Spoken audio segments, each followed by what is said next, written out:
ಪ್ರಚಲಿತ ರಾಜಕೀಯ ವಿದ್ಯಮಾನಗಳನ್ನು ನೀವು ಗಮನಿಸ್ತಿದ್ದೀರಿ.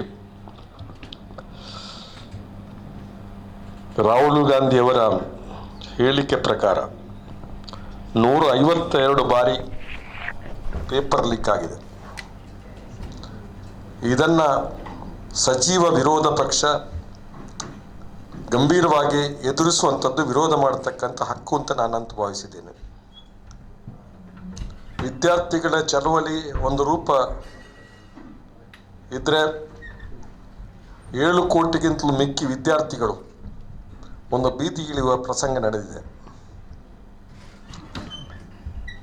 ಇವತ್ತು ವಿದ್ಯಾರ್ಥಿ ಚಳವಳಿ ನಡೆಯುವಂಥ ಸಂದರ್ಭದಲ್ಲಿ ಲೋಕಸಭೆ ಅಧಿವೇಶನ ಪ್ರಾರಂಭ ಆದಾಗ ವಿರೋಧ ಪಕ್ಷವಾಗಿರ್ತಕ್ಕಂಥ ಕಾಂಗ್ರೆಸ್ ನೇತೃತ್ವದ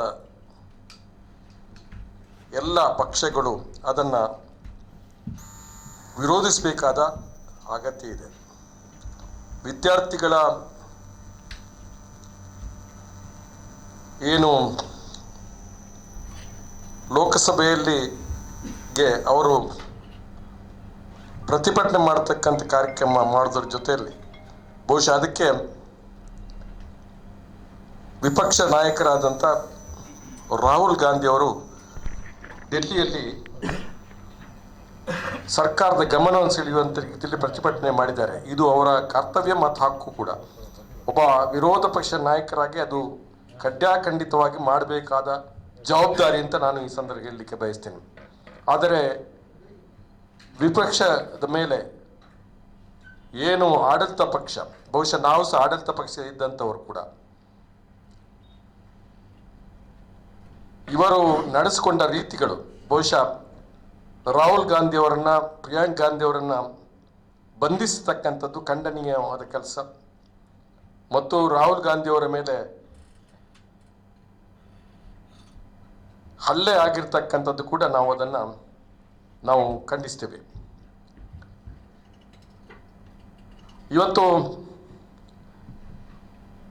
ವಿದ್ಯಾರ್ಥಿಗಳ ಬೇಡಿಕೆ, ಬಹುಶಃ ವಿಪಕ್ಷದ ಬೇಡಿಕೆ ಕೂಡ, ಈ ದೇಶದ ಶಿಕ್ಷಣ ಸಚಿವರು ರಾಜೀನಾಮೆ ಕೊಡಬೇಕು ಅಂತೇಳಿ ನೀವು ಗಮನಿಸುತ್ತೀರಿ ಅಂತ ನಾನು ತಿಳ್ಕೊಂಡಿದ್ದೇನೆ. ಪತ್ರಿಕಾ ಮಾಧ್ಯಮ ಸ್ನೇಹಿತರು, ಅನೇಕ ಸಮಸ್ಯೆಗಳು ಬಹುಶಃ ಅದು ಅಣ್ಣಾಹಜಾರೆಯ ಚಳವಳಿಯ ರೂಪದಲ್ಲಿ ಬಂದಿರತಕ್ಕಂಥದ್ದು ಇರ್ಬೋದು.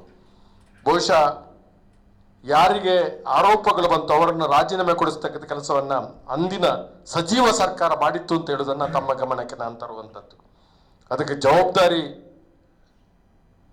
ಇಲ್ಲದೇ ಇರ್ಬೋದು, ಆದರೆ ಹೊಣೆಗಾರಿಕೆಯನ್ನು ತಪ್ಪಿಸಿಕೊಳ್ಳಲಿಕ್ಕೆ ಆಗದ ವಿಚಾರ ಅಂತ ಹೇಳ್ತಕ್ಕಂಥದ್ದನ್ನು. ಬೋಫೋರ್ಸ್ ಹಗರಣದ ಬಗ್ಗೆ ಚರ್ಚೆ ನಡೀತಕ್ಕಂಥ ಸಂದರ್ಭದಲ್ಲಿ ಜಾಯಿಂಟ್ ಪಾರ್ಲಿಮೆಂಟರಿ ಕಮಿಟಿ ಮಾಡಬೇಕು ಅಂತೇಳಿ ವಿರೋಧ ಪಕ್ಷದ ಬೇಡಿಕೆ ಇದ್ದಾಗ ಧೈರ್ಯವಾಗಿ ಮನಮೋಹನ್ ಸಿಂಗ್ ಸರ್ಕಾರ ಬಹುಶಃ ಜಾಯಿಂಟ್ ಪಾರ್ಲಿಮೆಂಟರಿ ಕಮಿಟಿಯನ್ನು ಮಾಡಿ ತನಿಖೆ ಆಗಲಿ, ತನಿಖೆ ಯಾವ ರೀತಿ ಆಗುತ್ತೆ, ತನಿಖೆ ಆದ ನಂತರ ಯಾವುದೇ ಪ್ರಕರಣ ಇವತ್ತು ಸತ್ಯ ಆಗಿಲ್ಲ ಅನ್ನುವಂಥದ್ದು ಕೂಡ ತಮ್ಮ ಗಮನಕ್ಕೆ ತರ್ತಕ್ಕಂಥದ್ದು. ಆದರೆ ತನಿಖೆ ಅಂತೂ ಆಗಿದೆ. ಆದರೆ ಅದೇ ಅನೇಕ ಸಮಸ್ಯೆಗಳು ಬಂದಾಗ ಬಹುಶಃ ಅದೇ ಮತ್ತೆ ಏನಾದರೂ ಸಮಸ್ಯೆ ಬಂದರೆ ಅದಕ್ಕೆ ಜಾಯಿಂಟ್ ಪಾರ್ಲಿಮೆಂಟರಿ ಕಮಿಟಿ ಮಾಡಬೇಕು ಅಂತೇಳಿ ಬೇಡಿಕೆ ಬಂದಾಗ, ಯುದ್ಧ ವಿಮಾನಗಳ ಬಗ್ಗೆ ಬಂದಾಗ ಬಹುಶಃ ಇದೇ ಸರ್ಕಾರ ಆ ಜಾಯಿಂಟ್ ಪಾರ್ಲಿಮೆಂಟರಿ ಕಮಿಟಿಯನ್ನು ಒಪ್ಪಲಿಲ್ಲ ಅನ್ನುವಂಥದ್ದು ಬಹಳ ನಾವು ಗಂಭೀರವಾಗಿ ಪರಿಗಣಿಸಬೇಕು. ಅಂದರೆ ಪ್ರಜಾಪ್ರಭುತ್ವ ವ್ಯವಸ್ಥೆ ಮೇಲೆ ನಂಬಿಕೆ ಇಲ್ಲದ ಜನ ಅಂತ ಹೇಳ್ತಕ್ಕಂಥದ್ದನ್ನು ನಾನು ಹೇಳಲಿಕ್ಕೆ ಬಯಸ್ತೇನೆ.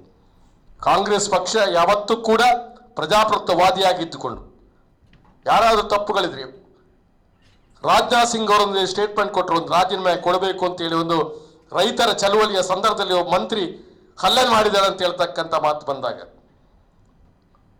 ಇದೇ ರಾಜನಾಥ್ ಸಿಂಗ್ ಹೇಳಿದರೆ ನಮ್ಮ ಪಕ್ಷ ಕಾಂಗ್ರೆಸ್ ಅಲ್ಲ ರಾಜೀನಾಮೆ ಕೊಡಲಿಕ್ಕೆ ಅಂತೇಳಿ, ನನ್ನ ಪಕ್ಷ ಕಾಂಗ್ರೆಸ್ ಅಲ್ಲ ರಾಜೀನಾಮೆ ಕೊಡಲಿಕ್ಕೆ ಅಂತ ಹೇಳ್ತಕ್ಕಂಥ ಒಂದು ಶಾಸ್ತ್ರದ ಮಾತನ್ನು ಹೇಳಿರ್ತಕ್ಕಂಥದ್ದನ್ನು ನಾವು ಇವತ್ತು ಗಮನಿಸ್ತಾ ಇದ್ದೇವೆ.